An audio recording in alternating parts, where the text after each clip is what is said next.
சட்டம் பேசும் உறவுகளுக்கு வணக்கம். இன்னைக்கு வந்து நம்ம எதை பற்றி பார்க்க போறோம்னா, இதுக்கு முன்னாடி இருக்க வீடியோவில் வந்து பார்த்தீங்கன்னா நம்ம முன்னாடியே சொன்ன மாதிரி இந்த ஹெட்செட் போட்டு வண்டி ஓட்டினா வந்து எவ்வளோ அஃபென்ஸ் அப்படின்ற ஒரு விஷயத்தை பார்த்துருந்தோம்.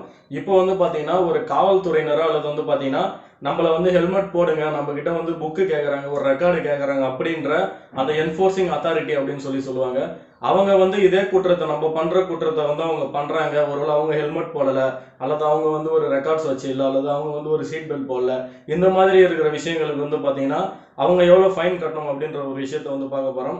நம்மளோட மோட்டார் வாகன சட்டத்தில் வந்து பார்த்தீங்கன்னா பிரிவு 210B இதில் வந்து என்ன சொல்லியிருக்காங்கன்னா, ஒருவேளை நம்ம வந்து ஹெல்மெட் போடலன்னா வந்து நம்ம எவ்வளோ ஃபைன் கட்டுறோமோ அதை விட வந்து பார்த்தீங்கன்னா அவங்க 2 மடங்கு வந்து ஃபைன் கட்டணும். நம்ம வந்து இப்போ ஒரு 1000 ரூபாய் கட்டணும்னா 1000 ரூபாயிலேருந்து 2 மடங்கு வந்து அந்த என்ஃபோர்சிங் அத்தாரிட்டி வந்து ஃபைன் கட்டணும். இதுதான் வந்து இந்த சட்டம். இந்த 210B வந்து சொல்லியிருக்கிறது அதுதான். ஒருவேளை வந்து நம்ம 5000 ஃபைன் கட்டணும்னா அதை விட 2 மடங்கு வந்து அவங்க ஃபைன் கட்டணும். இதுதான் வந்து இந்த சட்டம். தொடர்ந்து சேனலை பாருங்க, சப்போர்ட் பண்ணுங்க. மறக்காம வந்து இருக்க வீடியோஸ் எல்லாத்தையும் வந்து பாருங்க. யூஸ்ஃபுல்லான வீடியோஸ் நிறைய இருக்கும். தொடர்ந்து உங்களோட ஆதரவு கொடுங்க. சட்ட மையத்தில் இந்த உறவுகளுக்கு நன்றி.